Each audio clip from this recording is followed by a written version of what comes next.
সকালবেলার সমুদ্র সৈকত মানে এক প্রশান্ত উজ্জ্বল নবজীবনের অনুভূতি। ভোরের আলো প্রথম যে জায়গাটায় এসে পড়ে তা হলো এই সমুদ্র। ঘুমন্ত পৃথিবী জেগে ওঠে এখানেই প্রথম নিঃশ্বাসে। লবণাক্ত বাতাস আর ঢেউয়ের গান। যতবারই আসি মনে হয় সমুদ্রটা নতুন।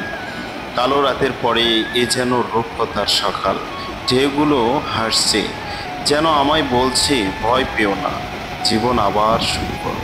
সমুদ্রের সকাল যেন নিজের সাথে দেখা করার সময়। এখানে কেউ কারো দিকে তাকায় না, তবু সব চোখ জানে আমরা সবাই কিছু হারিয়েছি আর খুঁজে ফিরছি নতুন কিছু। অনেক ঢেউ আসে, একটার পর একটা, থামে না, দম নেয় না। তোমার মতোই, তুমি যেমন বারবার এসেছিলে, গর্জে উঠেছিলে, তারপর নিঃশব্দে সরে গিয়েছিলে, ঠিক যেমন ঢেউ। এই শব্দগুলো কেউ শোনে না, তবু প্রতিটি ঢেউ যেন আমাকে কিছু বলে যায়। ভেঙে যাও, গলে যাও, আবার দাঁড়াও, আবার আসবে ঢেউ, ততক্ষণ থাকো, আমি অপেক্ষা করব যত ঢেউ আসুক।